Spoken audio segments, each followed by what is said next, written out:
Our presentation this morning on adult capacity building, as I said, is part 2, and I think many of you are coming back. We're joined by our presenters, Molly McMahon and Eric Furnett, and I'm going to let them tell you a little bit about themselves. They bring a great depth of experience on this topic, and I thank them for sharing it with our NEASC member schools. I'm Beth Hamilton, Associate Director at NEASC, happy to moderate this morning. And with that brief introduction, I'm going to turn it over to Molly and Eric. Thanks so much, Beth. I'm going to go ahead and share my screen. Get our slides up. Excellent. Well, welcome back. It's our understanding that there are several people back. So welcome back if you were here for part 1.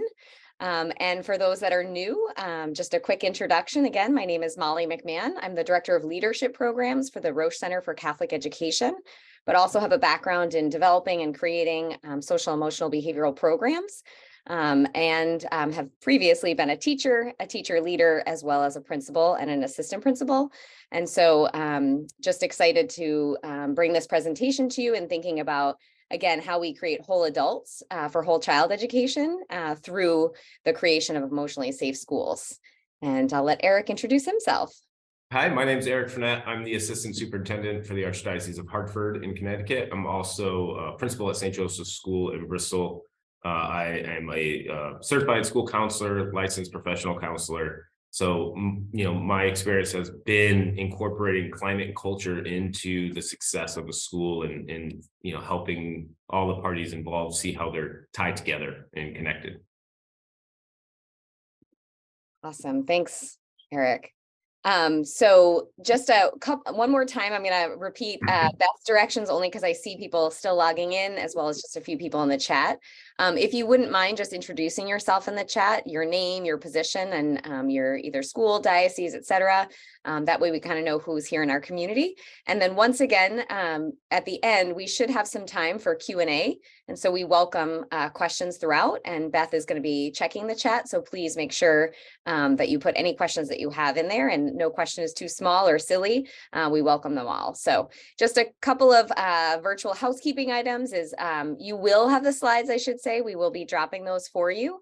You may have them from the last time if you were here the last time, and we are working off that same slide deck. We have added 2 slides, so you will get an updated version. Once again, please ask those questions in the chat. Because it's just 1 hour, we are going to proceed without a break. We do have some reflection times for a couple minutes at a time to actually apply some of your knowledge. But we're hoping that you can, again, be present. We know that's easier said than done if you're in your building. But again, as we talked about last week in terms of creating emotionally safe schools, right, we have to be able to give ourselves the oxygen. And so if you can turn off those phones and shut that door and really just try to be present for this presentation today. So I'll turn it over to Eric. All right. So today we're going to briefly review what we covered last time. We're going to review how whole adults create emotionally safe schools for everyone. We're going to review the shared understanding of the work supporting whole adults in your school or in your institution. And then we're going to focus really on identifying those practices that help create a culture of learning for the adults in your building, and how to really support this idea of whole adults and how to help them have the resources they need to then create and to nurture whole students and whole children. So again, we focus on this idea that the humans, the people in our schools, are the greatest resource we have. And when it comes to the adults in our building, any intervention we put for our kids is relying on them. We could have the best SEL program in the world, but if the teacher delivering it is miserable and dealing with their own demons, there's going to be, the kids will see that, and there's going to be a disconnect. So we have to really focus not just on our school, not just on our academic programming, not just on our cultural and climate initiatives, but those adults who are delivering it. And that's such a key component that is often not overlooked, but kind of falls to the bottom of the list in terms of priority. And here, today we're going to try to help everyone understand why it needs to kind of move up that list. Yes, so the reason why that's such a critical thing is because we're seeing a crisis in our students. This data here really shows just the rise in all kinds of issues that our kids are dealing with. This was happening long before COVID, but then COVID hit and really just kickstarted it. Molly and I were talking yesterday, and we were talking about a study that just showed really grim data on teens and suicide and this crisis of loneliness. And a lot of people want to argue why. And while that's important in trying to identify why our children are dealing with such issues, our parents and our families are dealing with such issues, and even our adults are,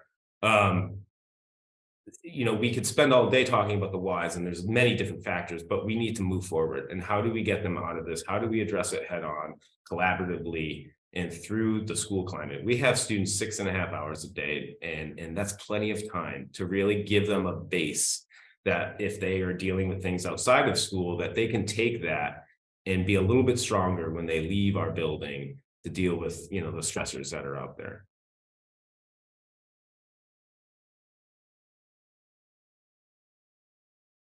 So, and going back a little bit to that why, right? So again, this is a little bit of a repeat from last week, but just making sure for the new people we're all on the same page.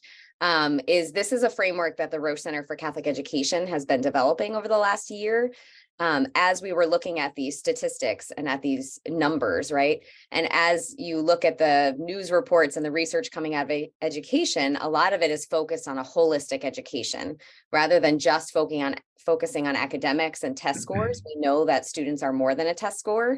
We know our schools are more than a test score as well.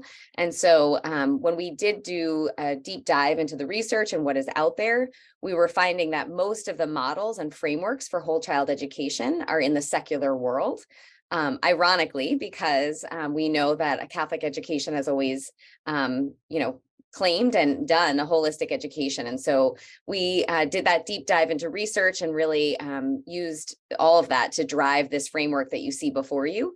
And as you can see from it, and the important parts of it are that the student is at the center and those arrows are going around it, knowing that all of those domains of development are always at play.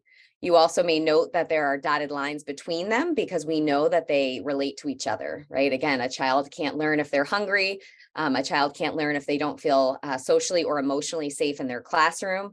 If they're not really feeling that spiritual development, right, that also could contribute. And so we do want to make sure that we are attending to all of this. And again, this is rooted in our Ignatian beliefs. And so again, we're always striving for more. We see all students in the image and likeness of God. We see God in all things. We truly want to accompany our students side by side through light, through dark. And of course, we want to care for the whole person. And as we dug into this research and we were caring for the whole person of the student, we were realizing, again, that ecosystem that you see on the right. And as you can see, one of those is obviously family, school, and peers. And as Eric just said, much of the research is saying that we have our students the majority of their waking hours. And so helping them to find purpose and helping them to find a social community and find their strengths and even notice their areas of weakness and to feel like a holistic person is really important. But if we're going to do that, then we need to make sure that we are also attending to the adults that tend to them. And so again, similar to last week, this is where we came up with this diagram, right? We want to care for the whole adult to give them that oxygen, right? And so based on some research out of the Aspen Institute and some others that we converged on, we really thought that there was 3 major areas that we needed to tend to for adults. And so we went over 2 of these last week. We went over the adult relationships, right? If there are trusting relationships in our schools, then we know we can tackle anything, right? And so those relationships among the adults in the building are so important. And we went over norms of collaboration and some other strategies to do that. We also went over adult well-being, which relates to a positive school climate and social emotional learning programs in some cases. And again, you want your adults to want to come to a place of learning, right? You want them to want to come to work, right? And so we have just one section left on that we will start off with today. And then what we're really diving into today is, again, how do we build that teacher capacity? How do we create a culture of learning in our schools? Similar again to that quote that Eric just referred to, right? We want the trajectory of learning of adults to be on the same plane as the trajectory of learning of students. And so then we need to get to what does training and professional development look like? And that's really the bulk of what we'll do today. And so just as a reminder of that oxygen, right? Again, maybe we haven't been on a flight in a while. Hopefully you have at this point. But again, we know that even the simple directions of a flight attendant tell us to care for ourselves first so that we're able to attend to the child. Of course, we want students at the center, but we don't want to forget that we won't be able to attend to them if we don't give ourselves the oxygen. And again, that goes back to this idea of the care for even the adults in our care, as well as accompanying those adults through their professional life as well. And that's what we'll really dive into today. And so, as I said, we hadn't quite gotten to the last part of the adult well-being. So we talked a little about SEL and EI practices, emotional intelligence. We also talked about an inquiry stance last week. But now we're going to jump sort of into shifting the tone, right? And so, again, this goes back to the school climate. The adults set that tone. And a lot of times teachers feel like maybe it's just the leader.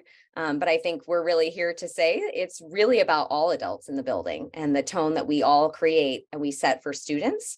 And so we'll go into a little bit of this before we jump into the adult capacity building. So one idea that we wanted to just touch upon and something that I know both Eric and I have looked into in terms of research is there's quite a few articles out there on venting, right? So we often have students either come to teachers come to administrators or teacher to teacher.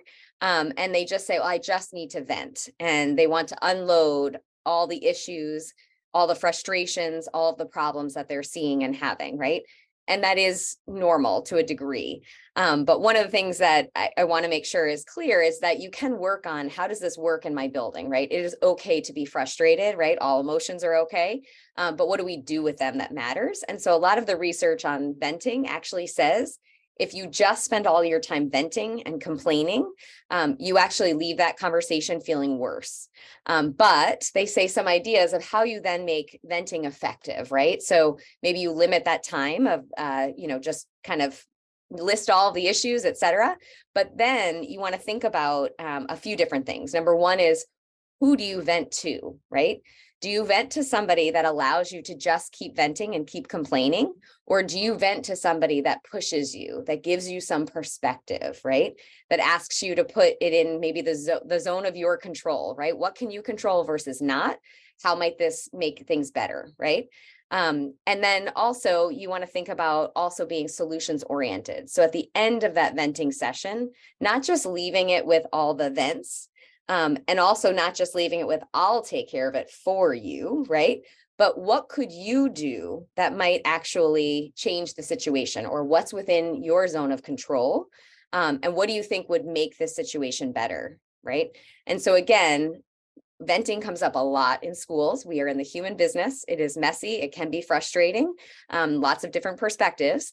But again, when we think about venting and we shift that tone, we want to shift towards solution-based, right? Who are we going to that's going to give us really good perspective and perhaps even push back, right? And again, what can I do leaving this conversation that will make things better, right? So again, we don't want to leave it at the complaint stage. We really want to move into that solutions-based stage. One thing in terms of venting that we saw this year, specifically this year, was with all the things that have been coming to the principals' plates. We've been having a new principal orientations where we have, every couple months we meet with them. And we saw the biggest benefit they took from those meetings beyond any policies that we reviewed, any, strategies they can use in their building, was just bringing them together and giving them a chance to share their misery, if you will. But it allowed them to see that I'm not the only one dealing with this. You're dealing with that. Yes, they also share strategies on how to deal with it, but I think just the therapeutic nature of coming together and realizing that they weren't alone. And if there's, all the administrators out there, the position can often be an island where you have no one to vent to.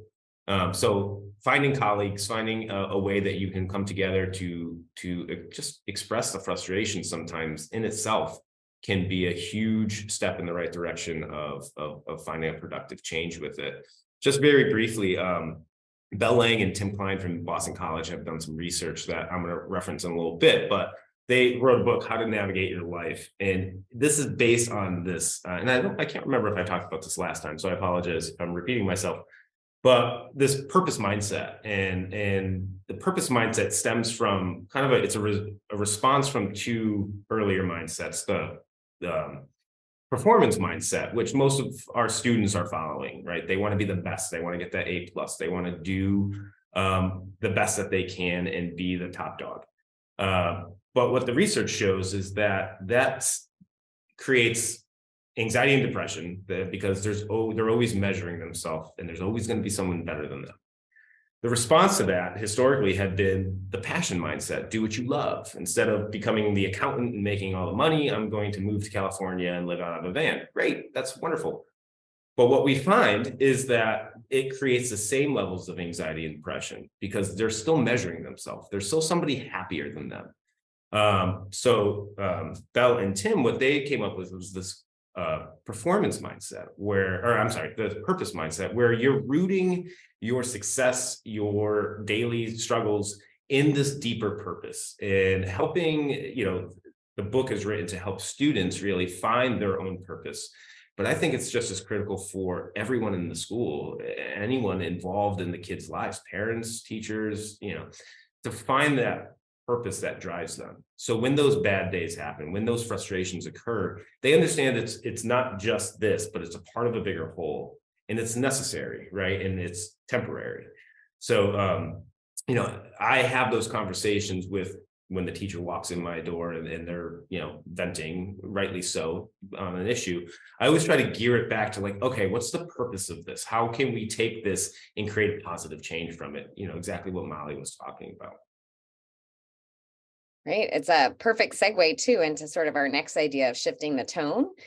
So this book is called The Fish Philosophy. It's actually made by a company that works towards shifting company culture. So not necessarily an education book, but we actually used it in the previous district that I was in my school. And it's just a really, really neat philosophy and way of thinking.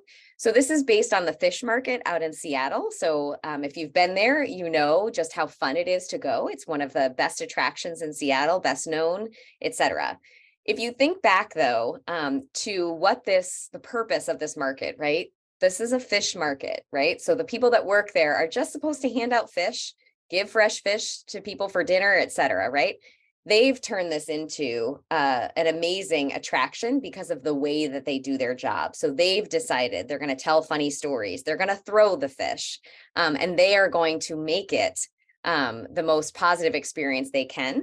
And so I just love this, especially this quote, because I think this applies very much in schools too, right? And there's not always a choice about the way that, or the work that you have to do, but there is always a choice about the way that you do your work, right? You get to choose your attitude, and that's their first philosophy piece. So this is a really short book, and it actually tells a story of a woman who's trying to change the culture in her company. And it goes through not just the story, but then it goes through these 4 philosophies of course, you get to choose your attitude each and every day when you wake up. It also talks about play, and right, we're in school, so we get to do this every day. Make their day, although we won't make every student every day's day. We do get to be conscious of that. Like, have we made someone's day that day just by using their name, a smile, encouragement, right? Growth, right?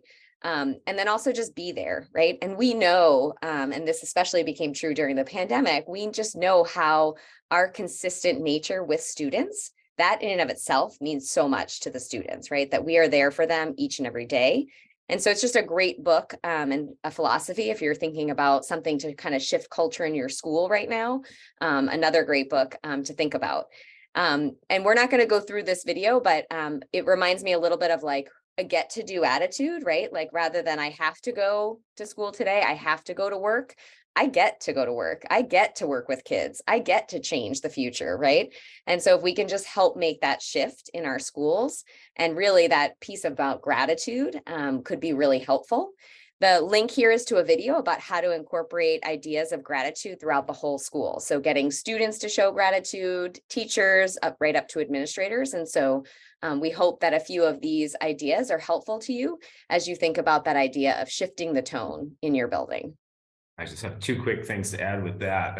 A story I tell my teachers often when they come in and they're frustrated with their class or, a situation in the school is when I first started as a school counselor, it was my first job right out of grad school.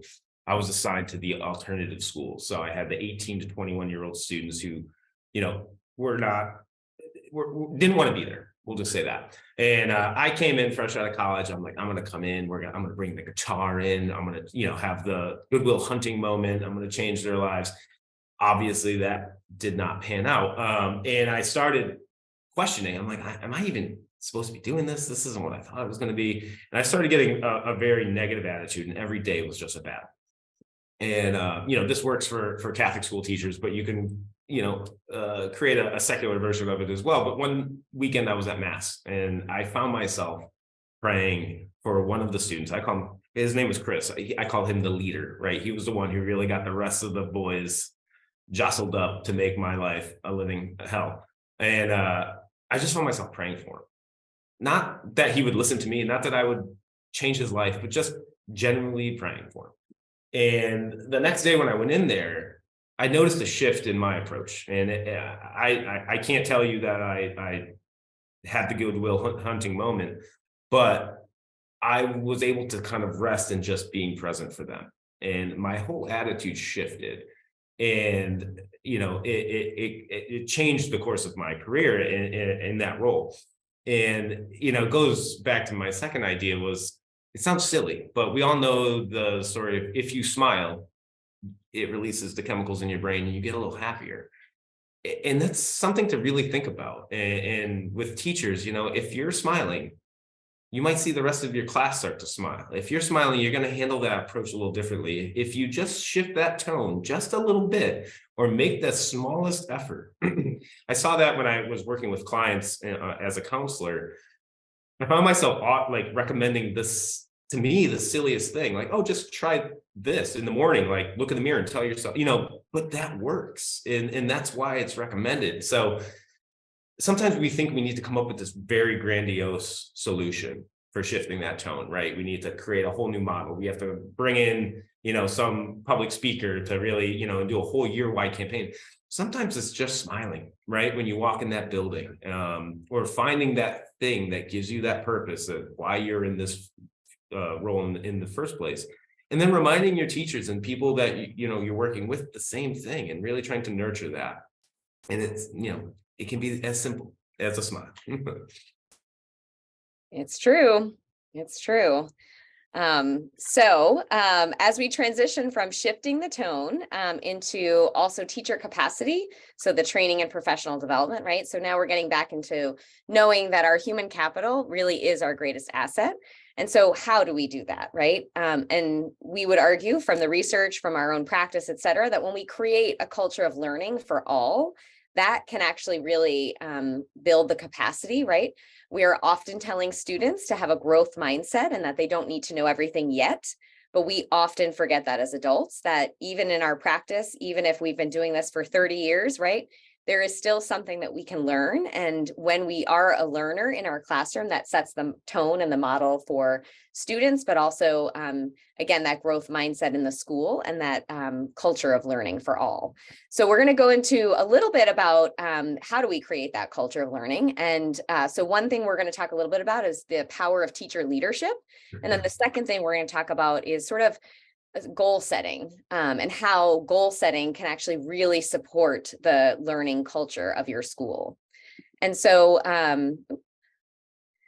I start with just some competencies that we work with at the Roche Center. So we have a couple of different teacher leadership programs at the Roche Center in terms of building the capacity, right? We know that schools are very complex places and that one leader or two leaders can't do it all. And so one of the things that we really believe in is teacher leadership and distributed leadership across the school. And so when we developed our programs, first we started with what are the dispositions that we think teacher leaders need to have?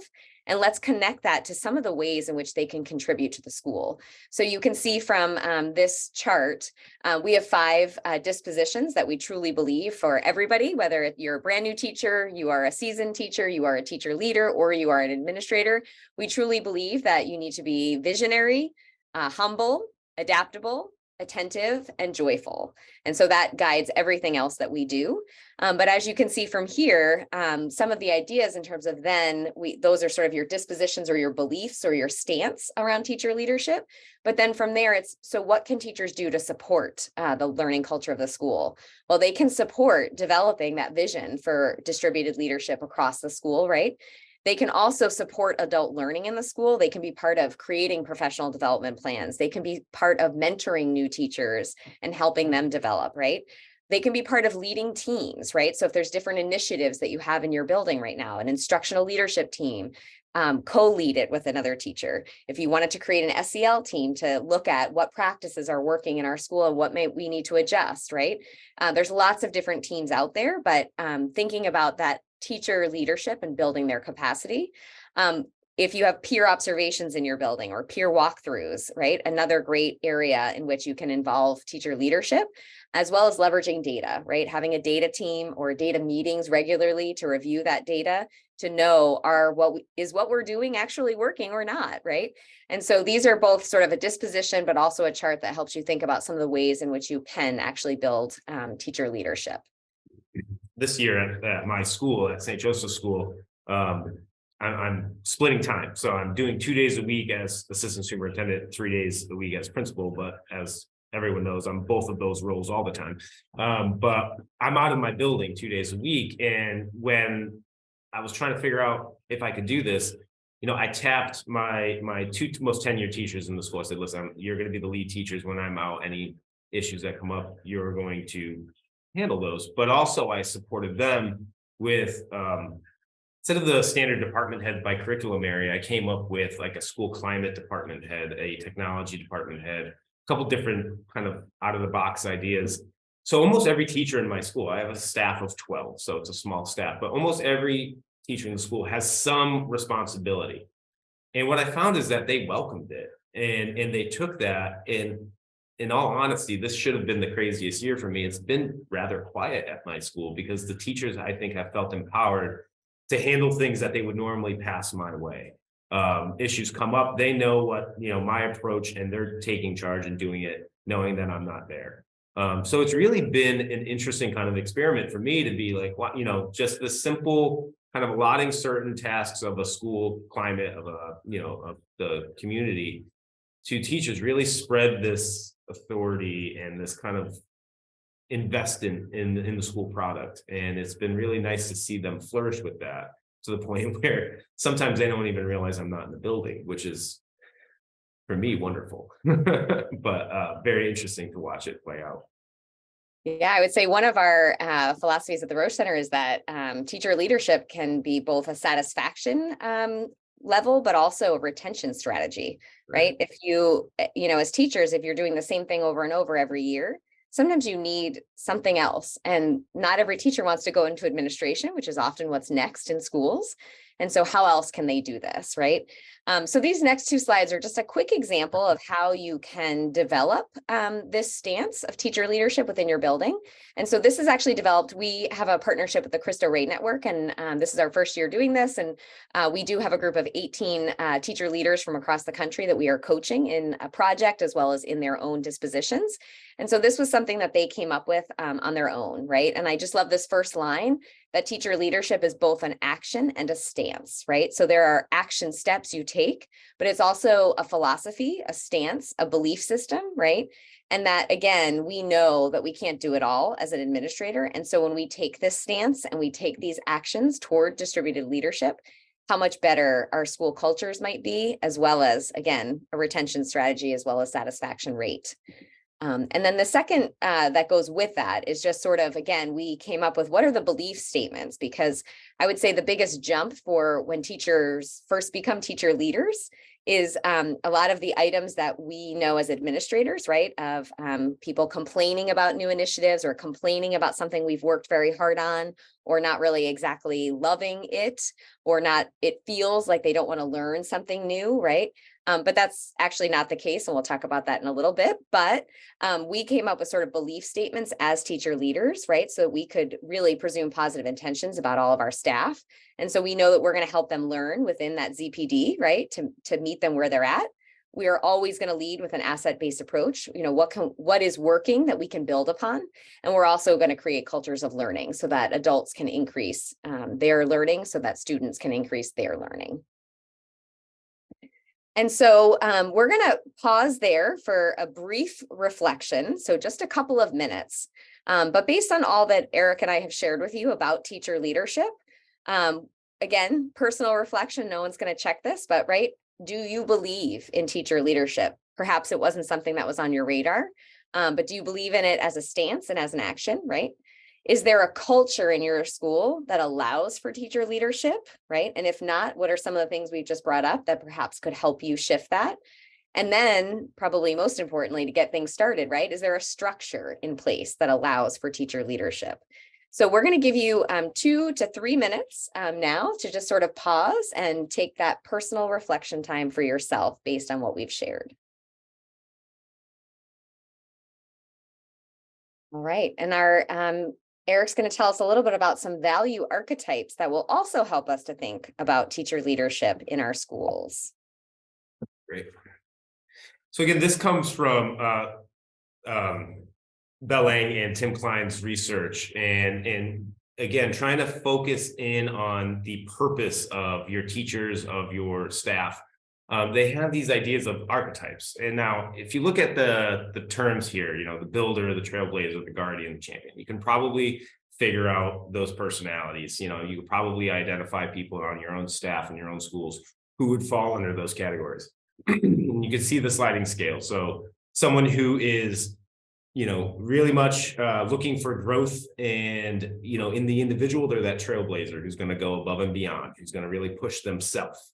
The person who's maybe more community focused, excuse me, but looking to grow is that builder. They want to build up the school. They want to build up the program. Stability, they're looking for things to kind of stay nice and neat and predictable, but is also focused on the group, is the guardian. They want to protect what's been working so well in this school. And then you have the champion, the one who, is the individually focused, wants to stable. They want to be strong and firm and unmoving. We all know teachers who fit these, and each of those, at least in my opinion, can be a pain in the butt sometimes, right? The person who's going against whatever it is the school initiative is, or coming up with their own school initiative that they really want to push, that you're like, wait, let's pump the brakes. What Lang and Klein really talk about in their book is focusing those individuals who fall into these categories into the right aspect of your school community. So every school needs a guardian, right? For those certain things that you don't want to change. They want to protect the good test scores that you have, the strategies and instruction that are really working. Get that person involved in guarding that. The trailblazer, maybe you need a different approach to technology. Funnel that person's personality, the resources they bring with it, into that area that needs that growth, right? That needs to be pushed. So it's helping, in those venting sessions, even you can have these conversations, or in these, year reviews or summatives, or however it works best for your school. You can kind of have these questions, or ask these questions, and help guide the conversation to allow your staff, the adults in your school, to identify, what are their strengths, and even if it may be counterintuitive to this aspect of the school, you can help them funnel it into where it's most necessary. And I've learned in my time as an administrator, the biggest headaches when it comes to working with your colleagues is when you're trying to get everyone on the same bandwagon across the board and push them through this little hole. Instead, I know this teacher is going to fight me on this, so I'm going to take her and maybe have her come more on this side. So again, getting to know the personalities of your staff and finding where they're most effective. Again, rooted in that purpose, the purpose of the school, what are your core values of the school? How does this person contribute to those? I have a teacher, or I had a teacher once who didn't have the best peer student relations all the time, but would do phenomenal things for the community. So I put her in charge of coming up with community events and more of a the advancement and development, and kind of shifted out of the classroom. So again, just finding those ways to push those people into where their purpose truly lies.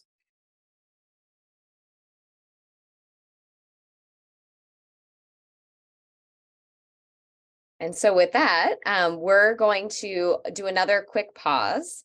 And so with this in mind, right, these ideas of ways that you can involve your teachers in leadership, as well as these archetypes, right? And I couldn't agree more with Eric that certain archetypes can be maybe the opposite of you, which makes it really challenging as well. But if you can leverage their gifts in the right ways, they can become your biggest asset. And so we're going to ask you to take a few moments to list your educators. So grab a piece of paper, make a T-chart, a good old T-chart.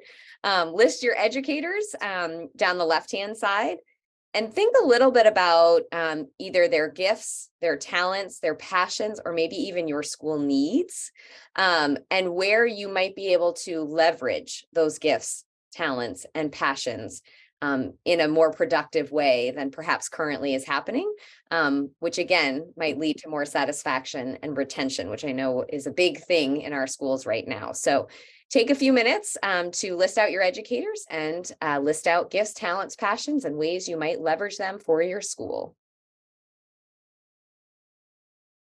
All right, and we recognize this is not a ton of time for each of these exercises, but if you're like me, if I start some notes, I'm more likely to go back to them than if someone just suggests I do something. I will never go back to it. So we're hoping with you having these notes near your desk that you will revisit some of these ideas and really think through different ways that you can leverage the human capital in your school. And so one last sort of idea in terms of if we are going to leverage teachers as leaders, right? One thing to keep in mind is you can't just always, some are natural leaders, but you can't always just throw them into it, right? And so there are principles of adult learning that we want to make sure that we are thinking about as we try new initiatives or experiment with teacher leadership, et cetera. And so these come from Elena Aguilar's book, The Art of Coaching Teams. I would highly recommend it, even for administrators that aren't necessarily an instructional coach. Just great ideas for agenda setting, things like this, norm setting, et cetera. So just a fantastic resource. But I would argue if you look at these principles, you could actually put students in the front of any of these as well. And so it's just a great reminder for us that even as adults, we have a lot of these same needs. We often want to just skip that part. But again, we have the need to feel safe. We come, which is more so than necessarily students, but we come with a lot of history, right? We come to our learning experiences. So we didn't have a great experience with the team we were on, or we didn't have a great experience with PD. And so we have to find ways to shift that, right? Adults need to know why they are learning something, right? We say that when we set objectives with students, but we want to make that connection even for our adults. Of course, adults want agency in their learning. So giving both time for them to have direct instruction, but also even some time for exploration. Guided exploration is really important. Adults need to practice to internalize learning, right? Again, just like students, it's not going to happen overnight for any of us. This is myself included, right? I'm going to need to practice something over and over in order to really, truly learn it. Adults have a problem-centered orientation, right? I want to learn something because there is an issue to fix. And so if we can make sure we are identifying the correct problem that we are trying to address, our learning becomes that much more meaningful. And this is the biggest one. That sometimes doesn't feel this way among staff, whether it's PD or staff meetings, et cetera, but adults truly do want to learn. Sometimes there's other things that get in their way. But again, these principles are really important for us to keep in mind as we build teacher leaders, as we build out new initiatives, as we build out a culture for learning in our schools. And so another great article that actually also comes from Elena Aguilar, and I'm not going to click on the actual article, but I'm going to talk a little bit about this mind the gap. So this idea of adults want to learn. We often think that adults just don't want to learn. They don't want to do something new. They're just resistant. They're just being difficult. But that's actually not the case. And this is obviously based on research, and I do recommend this article. But oftentimes we need to actually think of what is getting in the way, right? So I'll go through a couple of these, right? Is it an actual skill? Maybe as a teacher, I am not actually sure how to front load vocabulary. And you're asking me to do this in my observations, and I'm not sure how to do that. What's a good vocabulary practice, right? For knowledge, maybe I don't actually have the knowledge I need. And so I need a little more training. And I might actually be afraid to tell somebody that, right? So again, creating this culture of it's okay to make mistakes, it's okay to have a culture of learning is really important. Capacity, right? Think about your new teachers, right? We're asking them to learn a curriculum, learn how to manage a classroom, learn how to communicate with parents. And then we throw one more thing and we just don't understand why they can't do it, right? So do they have the actual capacity to do it? And I mean that in a very respectful way. We ask a lot of our teachers every single day, right? A lot of times we as adults, we jump to will. We assume they just don't have the will. They just don't want to do this, right? But in research, this is actually the lowest one that actually comes up, right? For the most part, most adults want to do well by their students. They want to be a better teacher. So this could be an issue, right? That's why it's part of this. But a lot of times, and to be honest, in her research, that's the lowest one that comes out. Another one is cultural competence, right? So do they actually understand the gifts of that child that's a different culture of them, right? And so maybe they need training on that, right? And then of course, emotional intelligence. And we went over this a bunch last week, but right, are they aware of their own emotions? Are they aware of their relationship skills? Are they aware of how important it is to, have those difficult conversations, right? And so this is just a great article to think about as number one, as you are creating a culture of learning in your school, but also if you are to train up teacher leaders, it's a great one to think about too, as they lead things that are happening in their schools. That's another good example of what we talked about last time in the CBT cycle. When you're looking to intervene with a student, you look at, is it a behavioral, is it emotional, where is the best place to intervene? And the same thing's true with the adults in our building. Where does it make the most sense? What does this teacher need compared to that one? And if, a blanket response to try to help everyone in the classroom may not work because this person may need something different. So again, trying to assess and then intervene appropriately is going to have a much better payoff. Yeah, absolutely. All right. And then as we learn, kind of transition to our last resource and point about how we build capacity within our adults is thinking a little bit about goal setting and professional learning. And so I think a little bit about a few things is one, having data informed practices, right? So I purposely don't use the word data driven. I think it has a connotation that perhaps we just look at the data and we do what it says. And we know there is much more to data. There is context around it. It is very important that we listen and watch trends in data. I'm not saying data is incorrect, but it can also be informed by things around it. And so it's really important that we have those data informed practices. And when I say that, it's not just test scores, right? So there is quantitative data that we have available to us of different unit tests, state testing, et cetera, right? And that does support and help us understand what's going on in our classrooms in a really meaningful way. And that has to be part of the picture. But then in addition to that, we've got things like qualitative data, right? What are we seeing as we walk around and we do observations? What are we getting out of survey data, right? Are we surveying staff about how things are going? Are we surveying parents? Are we, in some cases, surveying students about things, right? To give us information. And then anecdotally, right? What do we see in observations? What do people come to us with and ask us about? And that should serve as information that tells us what we need to be doing with our staff.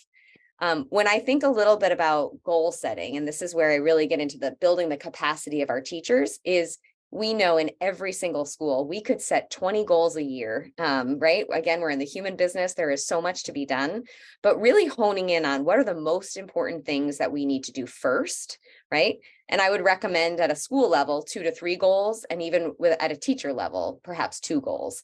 And so the way that I think about goal setting is, again, thinking of having, let's say, perhaps you have either a diocesan or a network level of goals, right? You have strategic goals that you want to meet. From there, you look at those goals and what's going to be provided to you as a school to think about, as a school, what goals do we need to set? What do we need to do? Oftentimes, I think of this as like setting one student learning goal and perhaps maybe a social emotional goal. And then perhaps you have something around enrollment or advancement or the building facility, right? Something that's maybe a little more non-academic. But again, each year setting those goals. And from there, that should be what helps set teacher learning goals. as well as then it should determine your professional learning calendar, right? So if you've got so many early release days or a full day, what are you going to actually do to support the goals that you've set? And so again, keeping that connection between all of those levels and making sure that we're actually providing the professional development to support our staff to actually reach the goals that we set is so key. And when we do that, we also make connections for staff, right? We are putting our money where our mouth is, right? So if we're setting a student learning goal around incorporating technology, and then we actually provide professional development that supports our teachers, that tells teachers that those goals matter, okay? So I'm gonna actually quickly show you a form.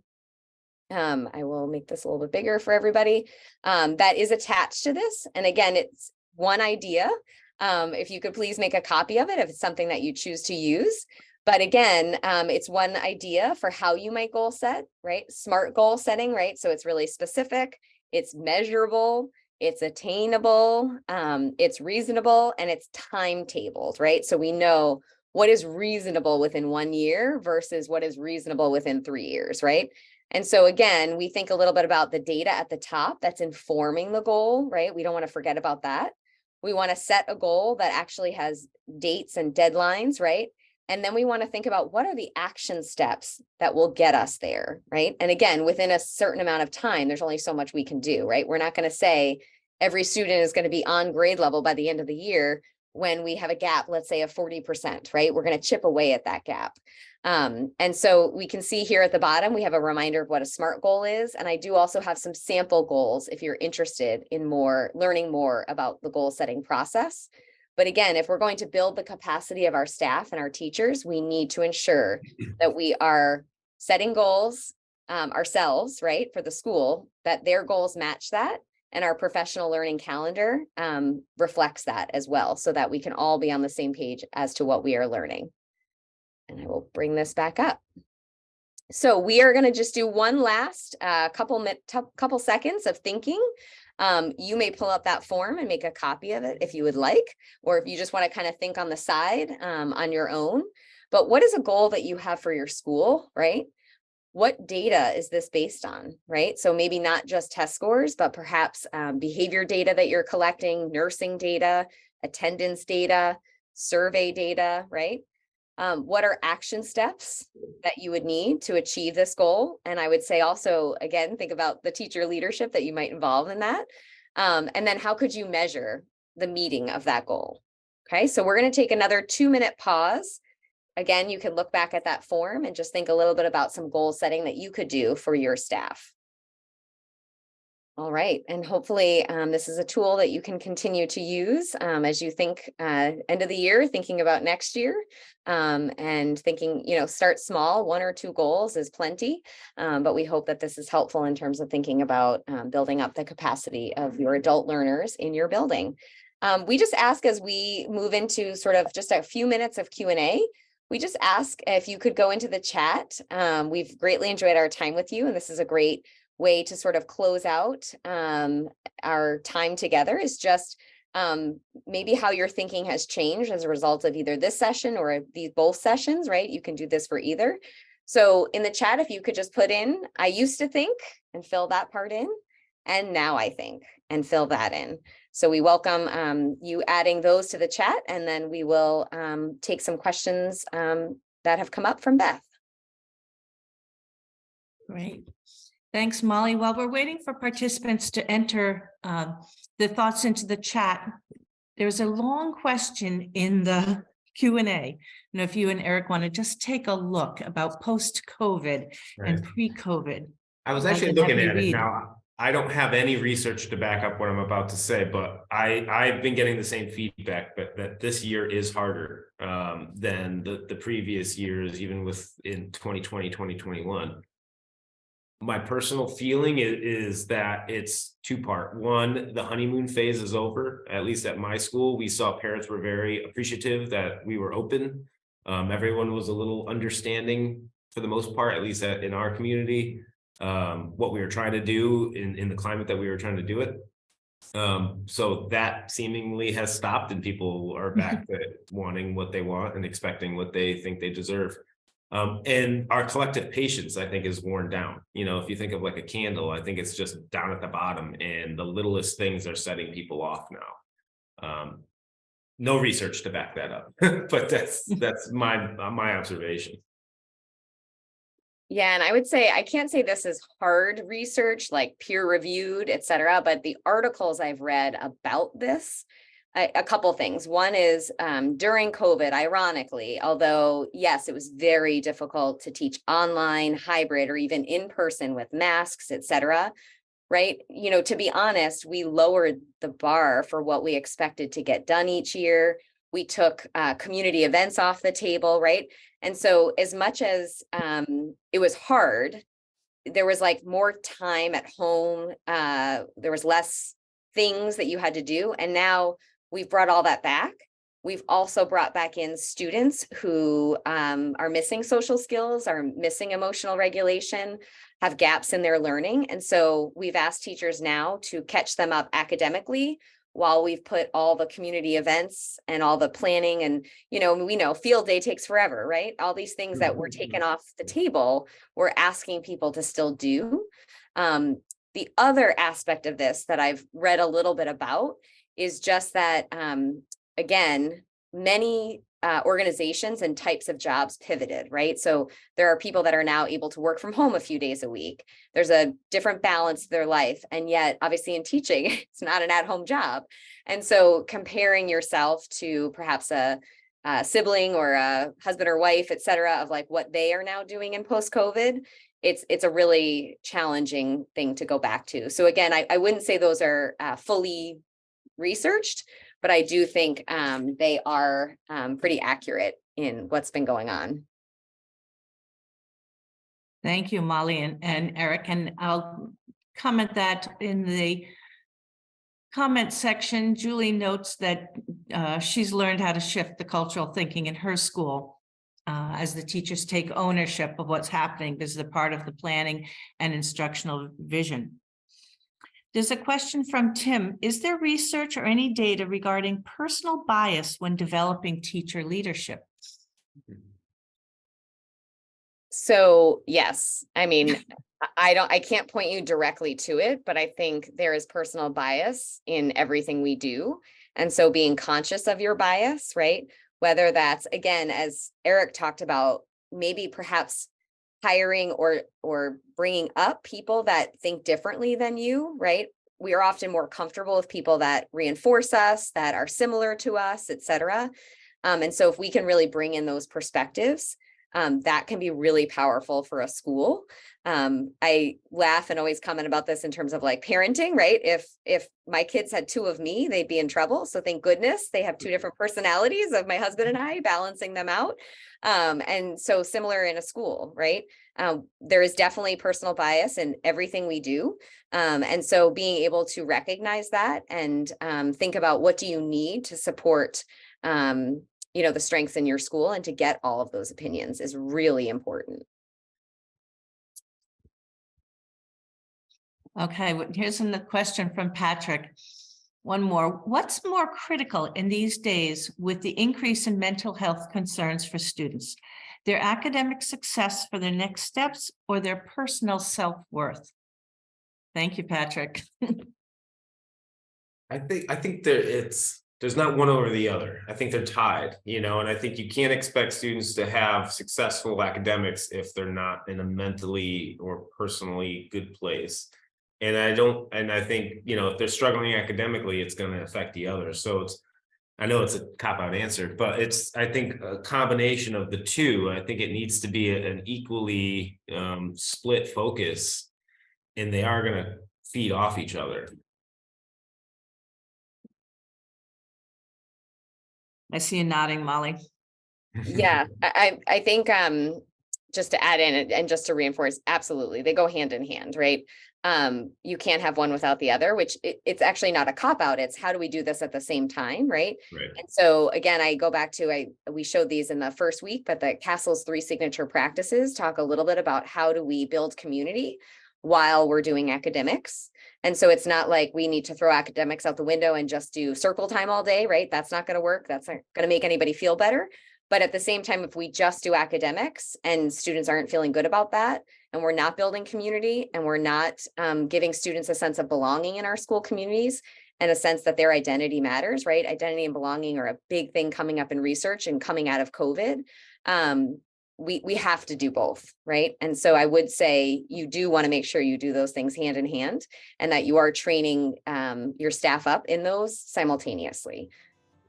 Thank you. And I thank Eric and Molly for getting us all thinking about this critical area, building adult capacity in our schools. It's been a pleasure. And I hope for so many of our principals that I recognize names this morning. Thank you for joining us. And we hope that the next few weeks and the rest of the school year go well for you. Thank you so much. Thank you. And thank you, Molly and Eric.